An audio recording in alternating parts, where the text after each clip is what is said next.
Bonjour, aujourd'hui je vais vous parler de l'érosion découpée en trois thèmes différents. Tout d'abord, qu'est-ce que l'érosion? Ensuite, quelle utilisation en fait l'homme? Et pour finir, quel danger représente-t-elle? Nous expliquerons tout cela dans la vidéo qui va suivre. Tout d'abord, avant de détailler la chose, vous devez connaître sa définition.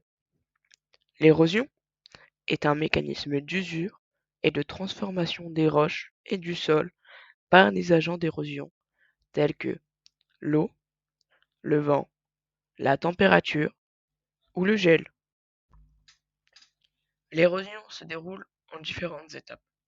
D'abord, l'altération, qui est une modification physico-chimique des roches et de leurs minéraux, et le transport des débris suite à l'altération des roches. L'altération dépend de plusieurs facteurs. Premièrement, les propriétés physiques des roches.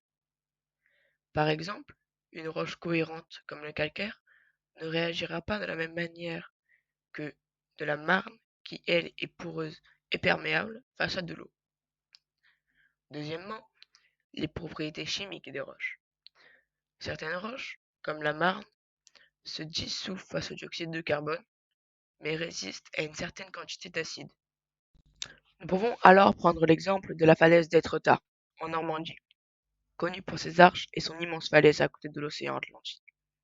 Cette falaise est essentiellement constituée de craie, une roche poreuse et calcaire, ce qui fait que lors d'intempéries, l'eau s'engouffre dans la roche et vont former des ruisseaux souterrains à l'intérieur de la falaise.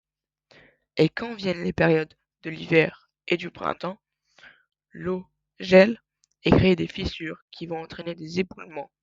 Mais ça, vous le verrez plus tard dans la vidéo. C'est d'ailleurs ces ruisseaux qui ont créé les fameuses arches d'Étretat. L'érosion est la dégradation de l'écorce terrestre par l'eau et les actions atmosphériques comme le vent. C'est donc un phénomène naturel.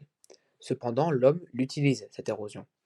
Quelle est l'utilisation par l'homme des phénomènes naturels de l'érosion?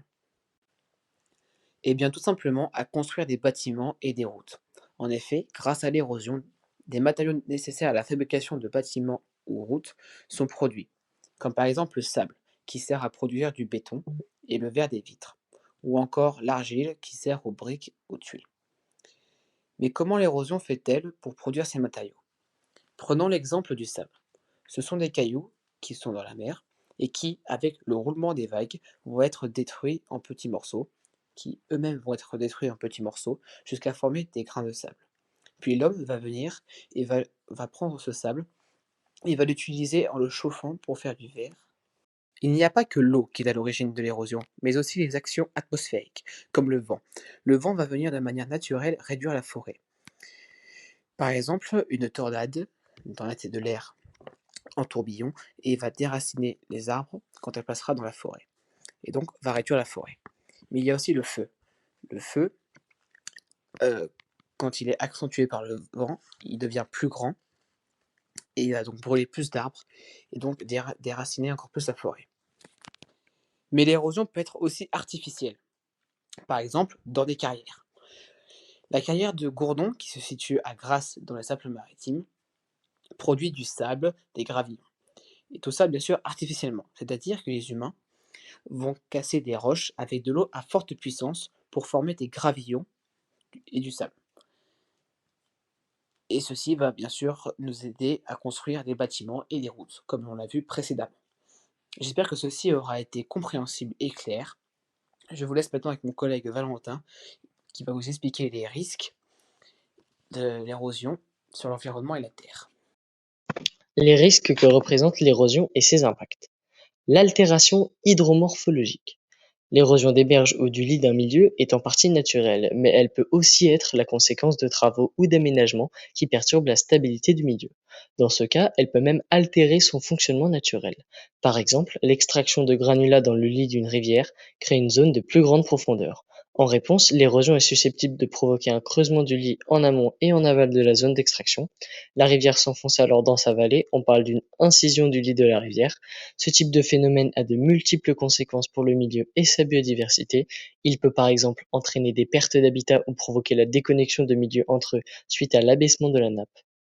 L'érosion des milieux peut menacer la sécurité des personnes et des infrastructures.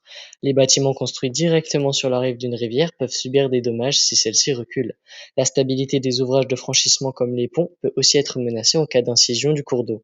Les dégradations qui font suite à l'érosion des berges et du lit des cours d'eau peuvent empêcher l'accès à l'eau ou modifier le fonctionnement des milieux, avec des conséquences sur les usages qui en sont faits.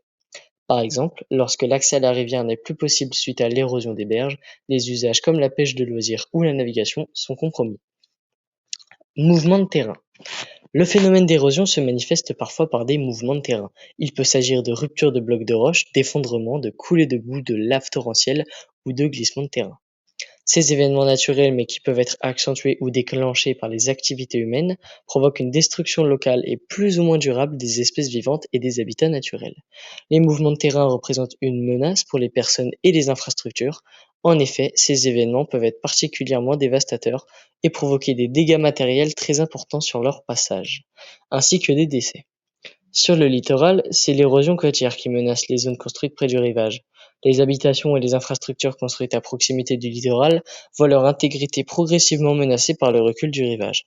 Les dégâts matériels sont similaires à ceux provoqués par des effondrements. Des pertes humaines peuvent aussi survenir. Tous les types d'activités sont susceptibles d'être impactés par les mouvements de terrain, d'une part en conséquence des dégâts directs qu'ils produisent, puis dans un second temps s'ils empêchent l'accès au milieu. Par exemple, l'accès à certaines parties du littoral, malgré leur beauté et leur attractivité touristique, sont interdits car le risque de chute de blocs en pied de falaise est trop important. Et pour finir, la dégradation de la qualité de l'eau. L'érosion des sols par les pluies entraîne un afflux de particules dans les milieux lors des épisodes pluvieux. Ces particules de sol dites matière en suspension peuvent impacter la biodiversité des milieux et la qualité de l'eau lorsqu'elles sont présentées en trop grande quantité. En suspension dans l'eau, elles en diminuent la transparence. Cette opacité limite la pénétration de la lumière, ce qui affecte la photosynthèse des plantes immergées. Les capacités respiratoires des animaux aquatiques sont aussi altérées par un excès de matière fine. Lorsque le courant diminue, les particules qui se déposent sur le fond provoquent l'envasement de certains secteurs. Cette couche de sédiments fins étouffe le lit du cours d'eau. C'est une situation qualifiée de colmatage du lit et malheureusement, elle dégrade certains habitats ou des zones de reproduction des poissons. Par ailleurs, divers polluants peuvent se fixer plus ou moins durablement sur les matières en suspension. L'augmentation de la quantité de matière en suspension s'accompagne donc d'une dégradation de la qualité de l'eau, en provoquant une augmentation des teneurs en nutriments, en particulier les phosphates, mais aussi en micropolluants comme les pesticides. La dégradation de la qualité de l'eau induit des surcoûts de traitement, de potabilisation de l'eau, lorsque la ressource prélevée est un cours d'eau. L'augmentation des quantités de matière en suspension peut nuire aux activités qui dépendent directement d'une eau de bonne qualité comme la pisciculture, mais plus largement, tous les usages de l'eau peuvent pâtir d'une moindre qualité de celle-ci. Merci pour votre attention. Ceci était le reportage de Gérard Théo en seconde 7, Alès Zélino en seconde 7, Garlavet Valentin en seconde 7.